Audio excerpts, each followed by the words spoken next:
I think, if you're constantly just putting your best foot forward and, just putting out work that you're excited and proud of, eventually you'll grow that audience, because the phrase real, recognize real, I think people will see that you're putting in that effort every time. And it might not be today, it might not be tomorrow. And there's a reason, overnight successes happen in 7 years sometimes, because that's just how it is.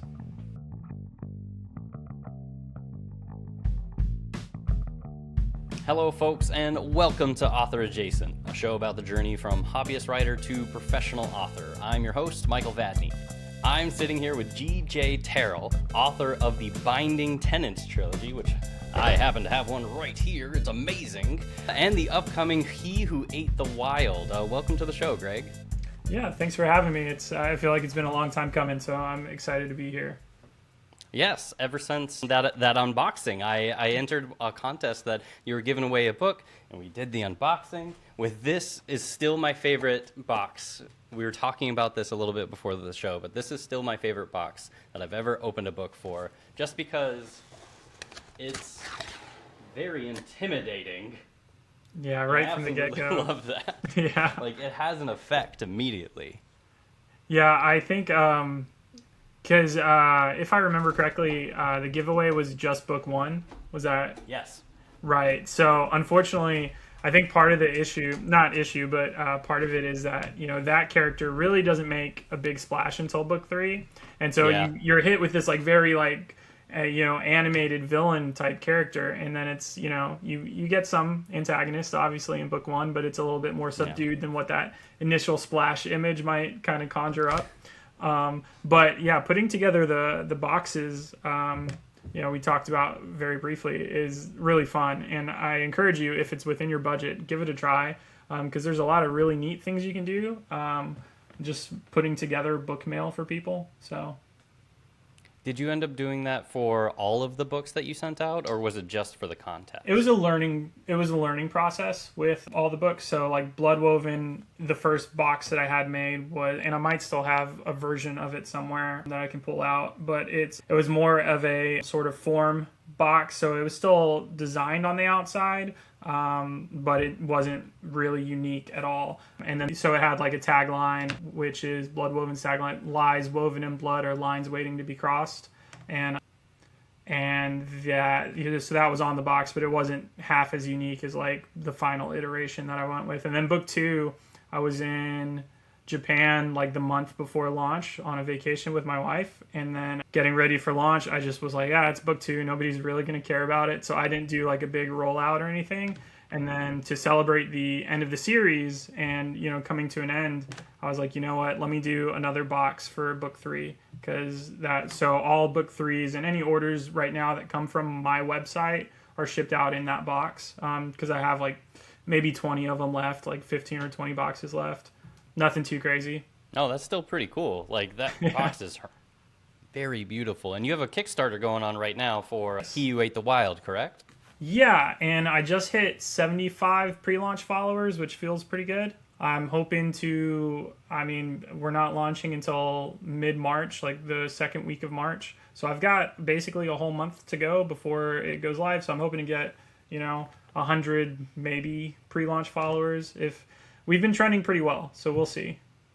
That is actually really good timing. I think this episode comes out mid-March, so this perfect. Episode might be coming out while the right Kickstarter either is live. Before or after, at the same time as your Kickstarter launches. So that's honestly perfect. Couldn't have timed it better. Yeah, look at us. There we go. But I'll check it on the calendar later, and we'll definitely make sure. I am actually kind of curious a little bit. You do sell your own books out of your own website, correct? Yes. Yeah, I do direct sales. What has been your experience with that? Pretty positive, I would say. So I put it off for a long time. I didn't start doing it until I think November of last year is really when I actually set up because Shopify makes it super easy. This is not an ad or anything, but I use Shopify, and they do make it very easy to set up your own store. The problem is I was very lazy, and so I just kept putting it off, and it didn't feel like it was worth the hassle. But that first month that I opened up direct sales was my biggest month, aside from going to conventions and stuff, because it's the same POS system that you use. And it was really cool just seeing the community, who were like, oh yeah, I've known of you, and maybe they don't want to support Amazon, or maybe X, Y, and Z. And so I had a good chunk of orders through the website right away, and I was like, oh, this is awesome, I should do it. And now, mind you, direct sales, because I don't promote it very often, have slowed down. It's sort of like with anything in indie, if you don't talk about it, it can fall off the radar a little bit, because we are so lucky, and I mean this with my whole chest. We get so much new content constantly if you're in the indie space. Writers like yourself, you've got something coming out pretty soon. All of these new books keep releasing, and most of them are upping the bar with each release. Not, there's books that will come out and they just fall to the wayside because they're not really good, or, it just depends, right?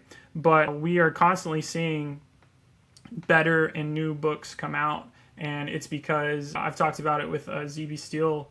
You have the bar for trad is higher, right? So the worst indie will often be worse than the worst trad book, just because, right? Like, on hands down, so I could sneeze something onto my keyboard and publish it today if I wanted to, which is the truth of it.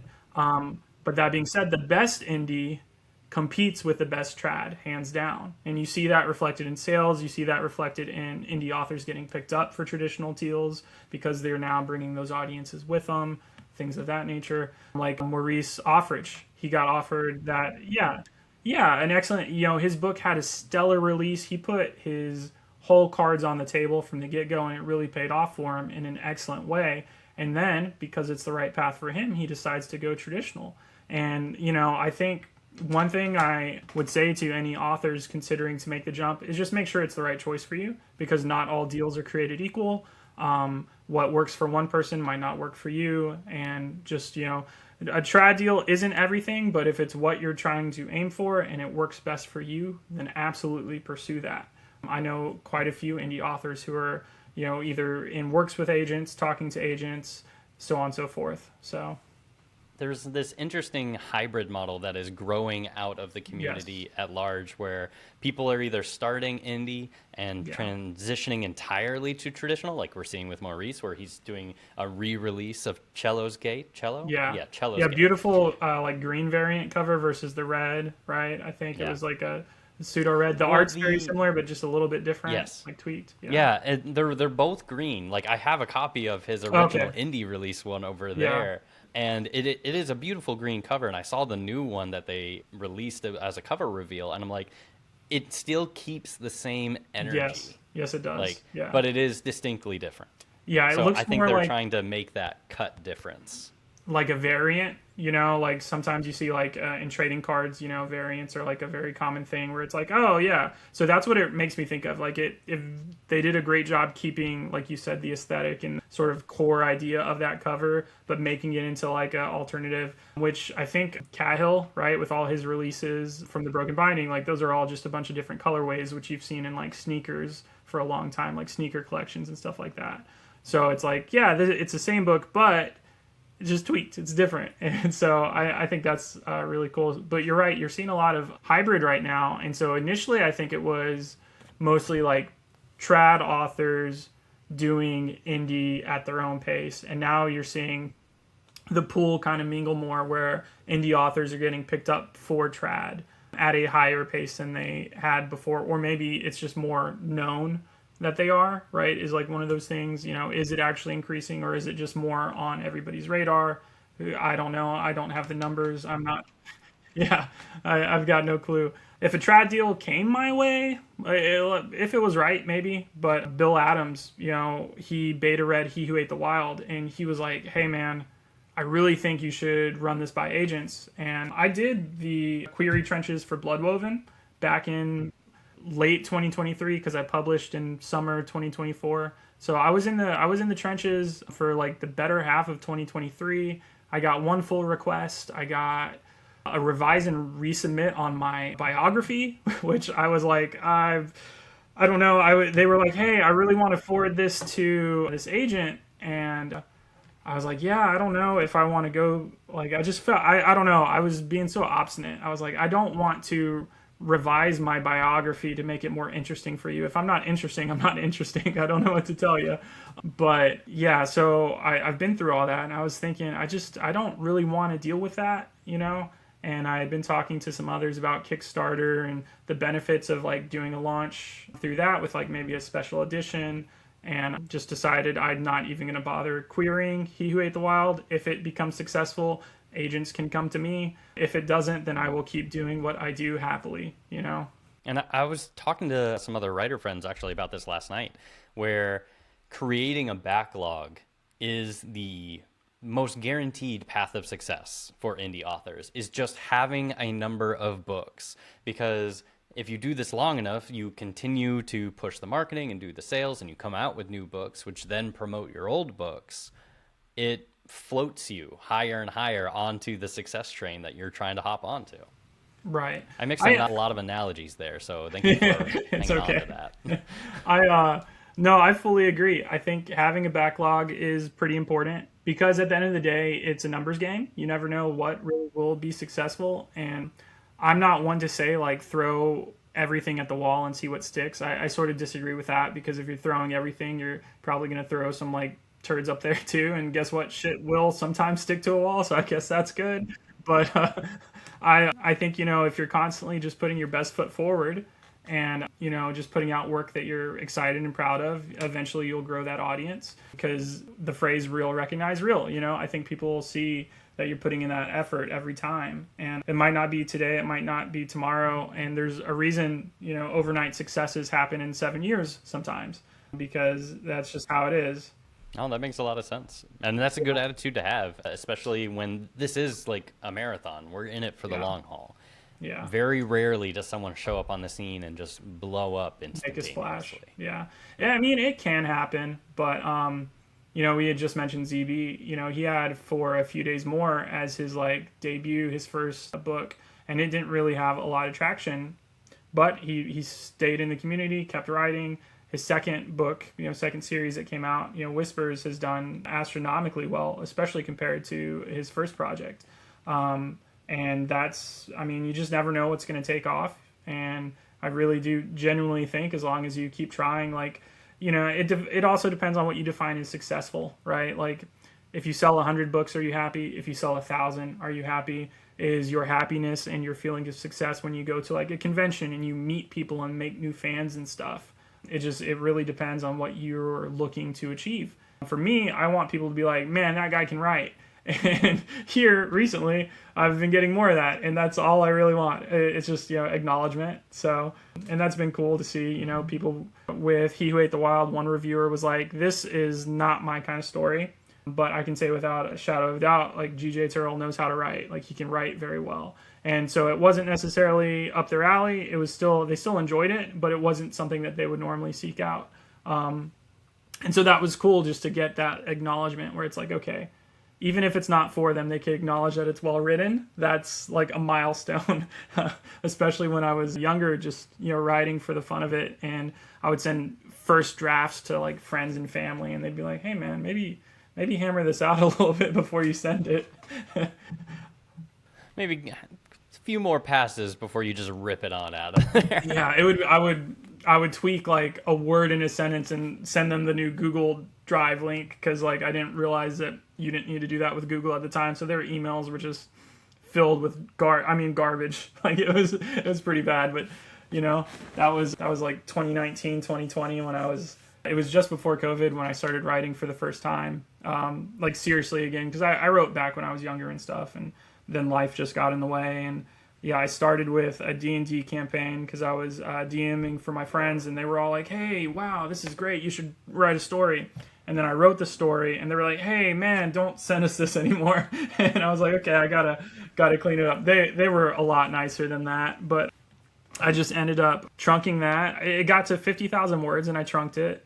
And the thing is, in that work in progress, I realized how little can happen in 50,000 words, which isn't a good thing. There was, you know, no rising action, very little tension. Character work was abysmal, but I really kind of grinded my teeth on that, and then started working on what I think to this day is still going to be my magnum opus when I go back to it. It's more of a grim, dark fantasy versus like anything else that I've written, and it's a tentative title of Stars Below, and magic comes from the stars, and you have this whole political world and infrastructure. And I was highly inspired by like Joe Abercrombie when I was writing it, because I was the First Law trilogy I had just consumed as I was starting to draft it and stuff. And it's on. I put out a timeline like a year ago, and it's on the timeline. It's just pushed to the back because it's huge multi-POV, and I felt like I really needed to improve before I tried to play with that again. Yeah, multi-POV is not for the faint of heart, especially when you're like a baby author still trying to figure things out. Your characters probably don't sound unique compared to each other. Like you might not even have your own voice really discovered yet, how you want to structure your sentences, your paragraphs, your chapters. Not that like every book or story needs, you know, that sort of level of depth, but I think when you're trying to craft like a really big story, you know, it's important to keep those things in mind and because it's a lot of moving parts. And I can say at that time I wasn't ready for it. What's coming out after He Who Ate the Wild is still a large scale kind of multi-POV project, but it's smaller scale than Of Stars Below, and that's where I'm again just kind of pushing myself to try something new. And that's where He Who Ate the Wild came from, was me wanting to try first person narrative, because it's first person versus third limited, which I feel very comfortable in third limited, and so I pushed out on my boundaries to do first person, and turns out I really love it, so which is good. But then it's like, how can I translate some of what I was able to do in first person into third person limited? Because they translate pretty easily, but it's like fixing your brain to think about it differently, which has been a little bit of a struggle moving back to this manuscript now that I've finished writing He Who Ate the Wild. Man, you have a lot of projects in the air. I did not realize you had so much happening at the same exact time. What is it like working on multiple books at once? For me, it's really good because I get to keep the plate spinning, right? And so typically I'll have a manuscript I'm working on. In this case, I'm working on the third draft of Cracks of the Deepest Black, which is my Final Fantasy Legend of Zelda inspired project. And I think it's going to be a lot of fun for a lot of people. And so Cracks of the Deepest Black, I'm again third draft. It's already had beta readers, some positive feedback from there, but I'm just cleaning stuff up. And then, so while I'm editing that and cleaning that up, once that goes to either the beta readers, if I go through another round of betas, or to the editor, I'll start writing the next thing, which, depending on how He Who Ate the Wild goes, will either be a sequel to that, which it's a standalone with series potential, is sort of how I wrote it in mind. So if it pops off, then I've got some plans. If it doesn't, that's okay. I don't need to continue in that world. I'm not itching to get to it. But while Cracks is with somebody, then I'll be working on Of Stars Below or Cracks 2, depending on how early reception is. You know, it just depends. I don't write to market. I really write for myself, especially with like epic fantasy. It's kind of, I don't think you really can write to market in that sense, unless like maybe you're doing Dragon Riders like a year or two ago. I think that was sort of writing to market if you got it out quick enough. There's not, with epic fantasy, it's just, that is the market. Typically, if somebody likes one flavor of epic fantasy, a lot of the times they'll like other flavors of it because it's not too different most of the time. Don't come at me, epic fantasy fans. I love epic fantasy. I'm a sucker for it. But the tropes that are often used are very similar across the board.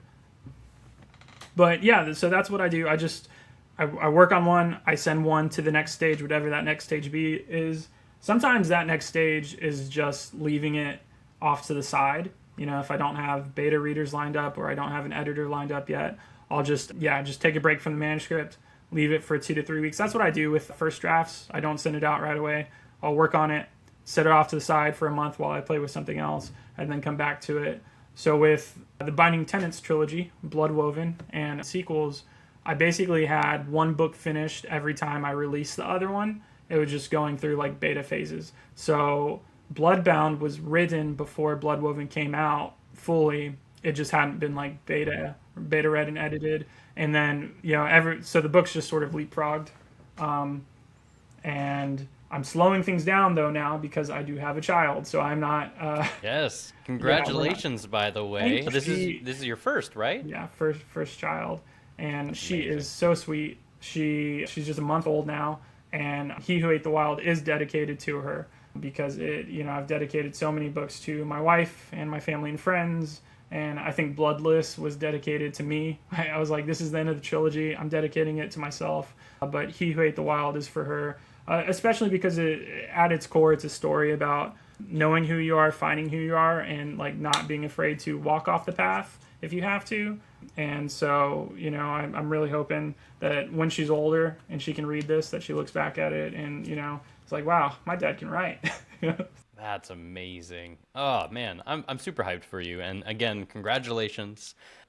Wow, you have a lot going on and a lot in the air. So what does that look like on the daily for your schedule working on so many projects? You said that you kind of overlap them a little bit, but what does that look like for your writing routine is it Monday I work on this one, Tuesday I work on this? How's that look for you?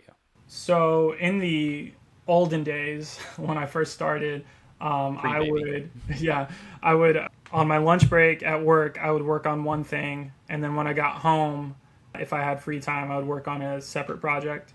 I don't do that anymore. So that used to be really good for me mentally, just to split so that there wasn't really much bleed through.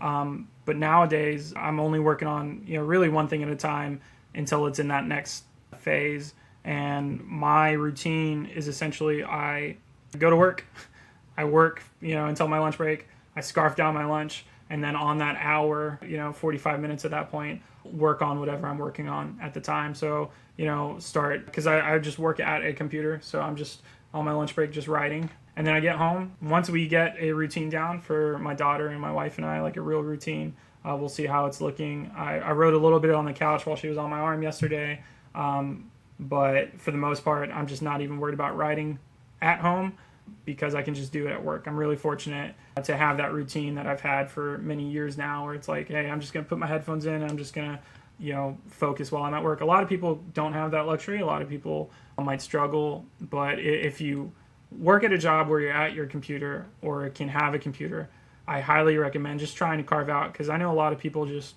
watch videos on their lunch break. Maybe they read on their lunch break. But if you enjoy writing and you want to try and maybe knock out an extra 500 to 1,000 words a day, consider doing it on your lunch break, because that's what I've done, and it hasn't failed me yet. Oh, that's awesome. That's a good idea. I do a lot of my writing like at before dawn. That is just my prime time. Is I get up and the sun rises as I'm writing my words, because as the day goes by, I just get too busy and then too tired, and then night comes and it's just like. But you got to find your routine. Yeah, that's the number one key, is like find your routine, because when I am like off work, like Saturday or Sunday, it's really easy for me to not write because I haven't made that like part of my routine. And there's other distractions. It's, well, why would I write when I could just play video games? I could just, go hang out with friends. I could do X, Y, and Z. So if you make it part of your routine, I think it's obvious, but that's the best way to do it. Is, whether it's 30 minutes to an hour in the morning, maybe once the kids go down at night, on your lunch break, if you're really passionate and you want to make it happen, on your bathroom breaks, you could take your phone in there and, jot down ideas. Even if you can't get like full scenes, plotted out and stuff, you might be able to get at least like notes, right? So, and I remember taking my laptop into the bathroom one time because I was in the middle of a scene, and Megan, my wife, was like, "What are you doing?" And she like walked by, and I'm like, "Don't worry about it." She's like, "Are you one of those people now?" I'm like, "I really hope not to be." And so, but I just felt This like is I a had to get one-time that thing, scene I swear, done. Yeah, honey. it was. Yeah, I promise it'll never happen again. So. Well, that's dedication there, so I admire it. That's what I'm But saying. I agree with your wife. Don't make it a habit. No, that's probably one of the worst habits, to be honest. So better than doom scrolling, I would argue, but I try would not. definitely agree with that. Yeah. So at what point during this whole process, going through all these books and all these projects and everything, did you feel like you were an author? Man, to be honest, I still don't. I definitely feel like I'm a writer. I've published works. I've have had no accolades in the sense of awards or anything, but I have, peers who appreciate the work and enjoy it. But I don't know, something's missing for me personally, and that's okay. I think maybe it'll get there at some point, or maybe I'll just never feel fulfilled, and that's just my burden to bear. But I enjoy what I do, and I'm really happy with my career so far. But it's just, it's one of those things where it's like, do I feel like I've actually made it as an author? I don't know. I'm sure some of my close friends and like other author peers would smack me for saying that. They'd be like, "Shut up, Greg." But it's my wife especially. She'd be like, "Shut up." I am in the shut up, Greg camp. Like, you have successfully written multiple books at this point. You have completed a full series, which is miles farther than most people get when they decide to write a book. Like, the simple act of just finishing a novel, just one novel, is amazing, and you should be proud of that, if nothing else. Entirely fair, and I am proud of it.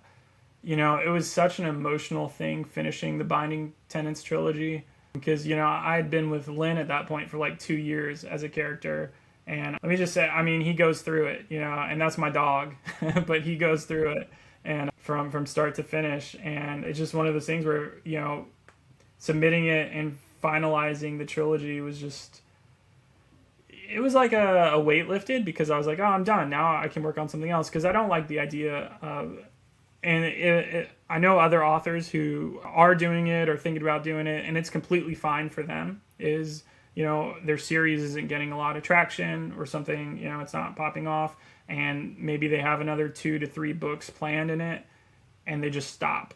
They see if something else hits the fan, or sticks to the wall. Sorry, now I'm the one mixing up my analogies.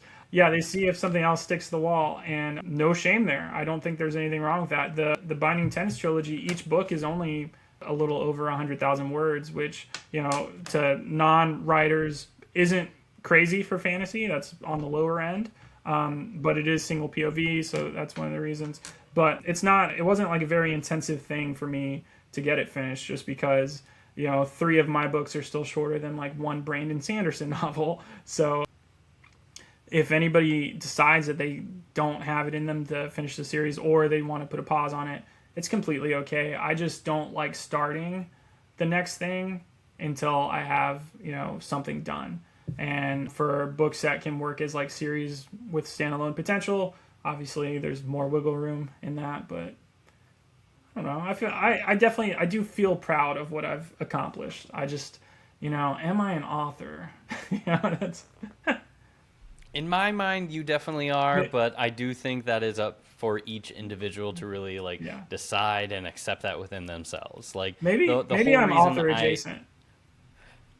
See, that's the one.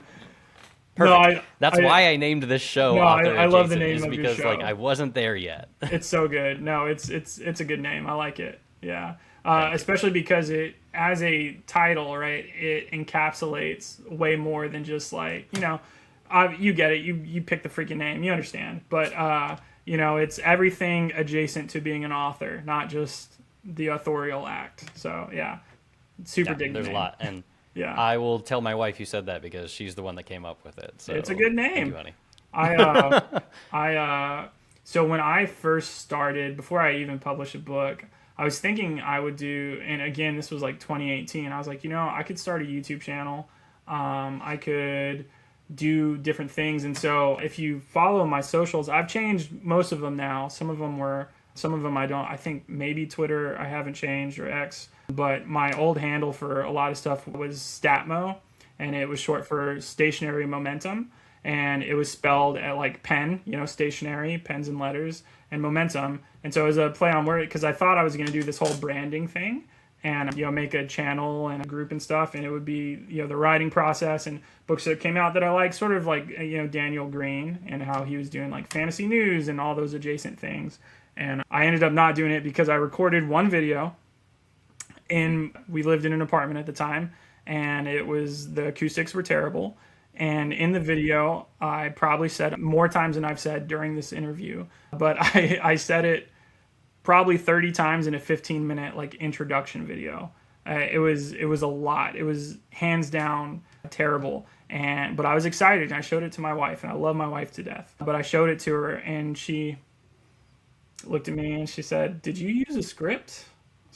A script? No, why would I use a script? She's like, "Maybe you should consider doing that." And I just gave up then and there. So I was like, you know what? I'm not doing this. I don't want to use a script. But now when I do, different videos, some short form content, not a lot, but I'm like, let me just plot out what I'm going to say, what I'm going to do, use a script, because it's just so much easier. And it's so funny that I gave up then just because she was like, hey man, maybe you consider using a script. Podcasting is not easy. I will be wholly upfront with that. It takes a lot of effort. It takes a lot of learning, even beyond just making the content. It's like writing, where writing is only part of the actual job. Like, there's still so much research and logistics and marketing that you have to do. And podcasting is very much the same way, where there is so much to do around podcasting that isn't actually doing the podcast. So I do not blame you for not doing this path. There are other avenues to getting your name out there and creating a following and a platform. And I definitely implore everyone to find the one that works for them and your skill set and your comfort. This just happens to be the one for me. 100% the most important, right? You nailed it perfectly. What works for you and is most comfortable for you, because I think there's a lot of people who do YouTube or Instagram, Bookstagram, who get burnt out really easily because they don't enjoy it. They're maybe putting on a show. A show sounds kind of harsh, but they're putting out this personality, and they're just getting like bogged down by the effort that it takes, because it is a lot of work, especially when you're first starting, because you're trying to build that brand and that everything that goes into it. So I'm a writer first and foremost. I don't think I could be a bookstagrammer, just because it is a lot of work. It's a lot more time. And there are some people who do like really good at hybrids, who are sort of tailoring their profiles to be more of a aesthetic bookstagrammer while just being a writer. And that's also a pipeline that I've started seeing, where it's like you start with this social media following and then you put your book out. And there's nothing wrong with that either. There's plenty of different ways to get success. Sorry. I guess it's dinner time for the cat. Yeah. They will let you know. I have one as well. I understand. Yeah. I wasn't sure if it was picking up. His automatic feeder is just going off right now. I can hear it a little bit, but that's okay. The internet loves cats, so that's true. Yeah. So this guy, look at that rump, man. That's what, 5 whole books worth of rump. Come on, That's a rump-a-dump. I don't think now, looking back, I'm not upset that I didn't pull the trigger on that, because I don't think I would have really enjoyed it. I like posting silly things and funny things occasionally, and kind of being goofy. I think one of my favorite skits, I would say, that I ever did was I made a TikTok where I was like, oh yeah, there's no spice in my book, and then I walked down to the kitchen, I slammed the Blood Woven on a baking sheet, and I pour a bunch of spices in it, and I close it, I put it in the oven, and the thing got no traction, right? But but it was a lot of fun to do, and I was insanely proud of it, because I'm like, I haven't seen anyone do this, and there's a good reason, because if you forget that you put a shit ton of paprika in your book, and then you take the book to your bed, and then you open it up, and you get paprika everywhere. True story. Yeah, it spilled out. Luckily I didn't open it and it fly on me, but I grabbed it by its side, and it just I was like, God, dude, I'm so dumb sometimes. You just have a lot going on. You're a little distracted. A lot of plates. Yeah. Definitely. And as far as we were saying for building a platform, I really do think that is the most important thing, is doing something that you enjoy. Yeah. Because especially with the social media stuff, a lot of it is you just have to crank out consistent content and just hope something gets traction. Because what will and won't what will and what won't is purely black magic. Nobody knows the secret sauce to making all this stuff kick off. We're all just throwing things at the wall and seeing what sticks, and hopefully not too much shit. Hopefully not too much. Yeah, honestly.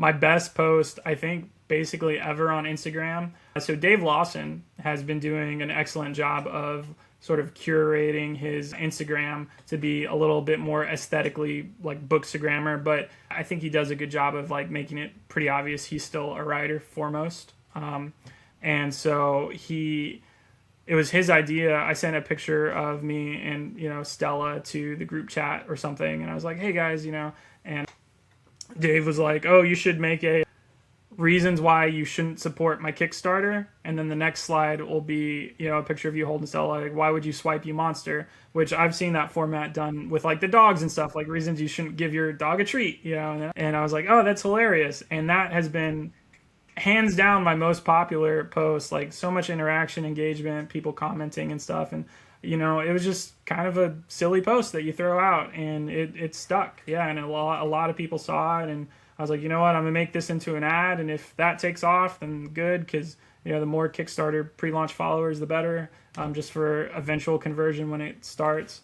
But yeah, just do what you enjoy. So I enjoy making silly posts, and I've tried to sort of channel that into marketing, and it doesn't always work, and a lot of times I'm not consistent, which is probably my biggest detriment. It doesn't do me any favors. So consistency is key if you're going to do it, and I'm just not consistent. So maybe I need to hire like a social media manager, but I am not made of that kind of money. So yeah, maybe someday. Absolutely, we can hope. But circling back to like your writing itself, I actually Yes. did have a question for you about, are there any specific themes that you find that you are constantly returning to while writing your stories? You now have a full trilogy out and multiple stories locked and loaded, ready to go. Are there any reoccurring themes in your stories? Man, I would say if I had to think of one, it would be magic having a cost, which has always been a big one for me. And that's less a theme, but it highly reoccurs because I think I could talk about magic for days, but there always needs to be some sort of cost. And it can't be a surface level thing. It needs to be something that could either kill you or have like very dire ramifications if overused, because magic is a cheat code most of the time in most settings, right? Not everybody's magic is the same, but 9 times out of 10 magic is a sort of cheat code. And so I think there has to be some sort of real ramifications. That being said, other than magic having a cost and what the price of it might be, I think otherness is like a big thing that I go back to. In the Binding Tenets Trilogy, you have the Untethered, and you have Lynn worrying that he's broken his oaths and his bindings. And so he has that worry that he is now a monster. And He Who Ate the Wild, Kazuki, the main character, loses his name pretty early on. It's part of the blurb, so it's not like a spoiler. And in this setting, that's not a good thing. He's literally lost a part of himself because of that. And the question is, because of his upbringing, he's never really felt like he belonged. And so finding family, finding a place to belong is like a big deal for him, even though he's not so much a monster like in The Untethered or anything like that.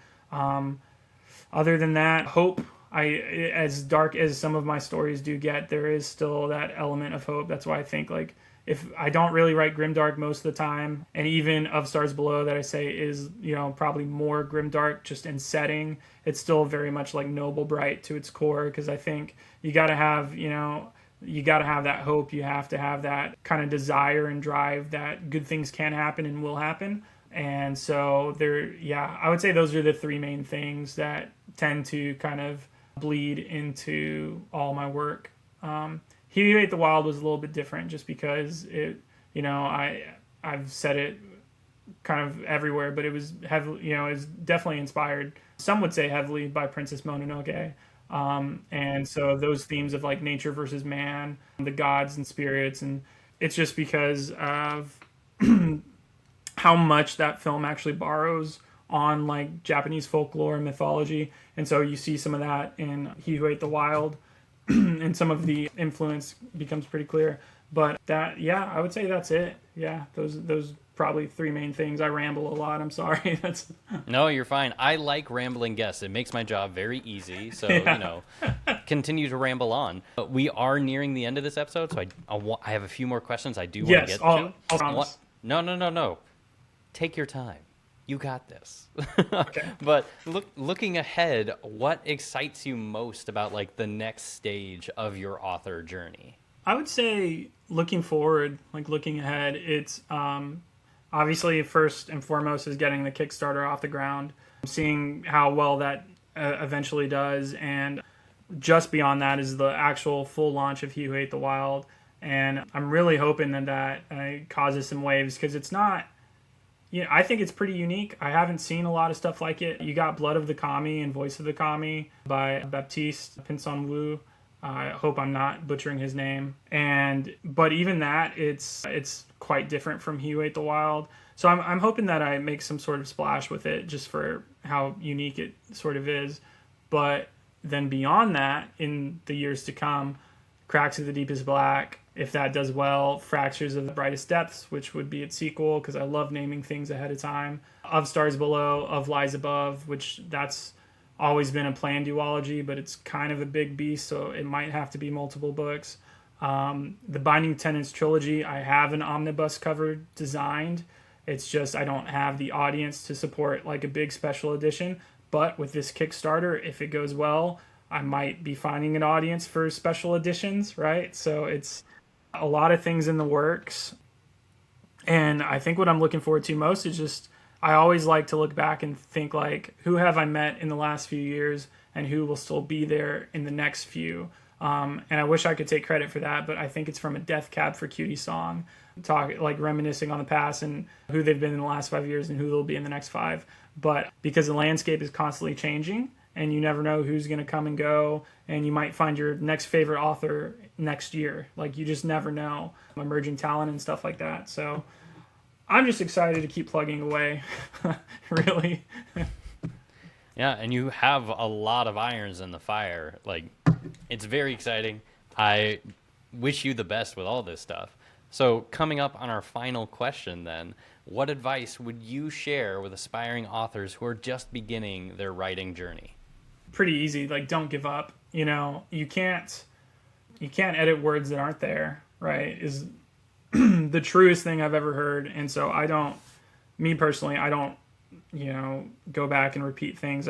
I put words on the page, come back to it later, come back to it with a fresh mind. You cannot edit things that don't exist. And if you give up, you're only really, one, you're letting yourself down. Two, I think you should just keep trying, because like we've talked about, you never know what will take off. So whether you're trying to query, whether you're trying to do indie, no matter what route you're going, just keep trying to progress forward. Because some authors spend their whole lives waiting to get picked up, and then boom, a book deal happens for them. Or, indie, you're not seeing a lot of sales, and then maybe your book just fits what the current world needs at the right time. You just never know. So just don't give up. Dude, that's solid advice. Thank you.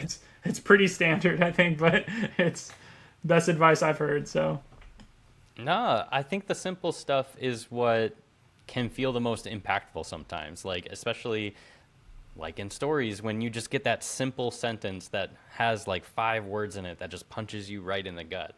And that's the kind of advice that you're giving right now. It's just, hey, just keep going, just keep trying. Absolutely. Sometimes True. That's all people need to hear. Yeah, that's true. Very true. Good words. Yeah, good job, Greg. So Greg, could you tell the people, where can they find you? Where can they find your books?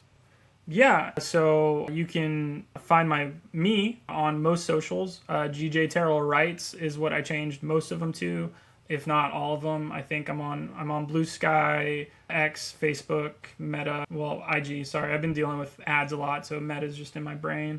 And TikTok, I'm not very consistent on TikTok, but that's the best place to find me. And then I'm also on Reddit, but I don't interact too often. And then my books you can buy direct from me at my website, stationarymomentum.com, and Amazon, Ingram, Spark has Bloodwoven if you want to buy from Barnes & Nobles or something like that. And He Who Ate the Wild can currently only be found on Kickstarter as a pre-launch. Nice. And we'll have all that stuff linked down below for people to easily find. But Greg, thank you for coming on to the show this week. Absolutely. Thank you for having me. Of course.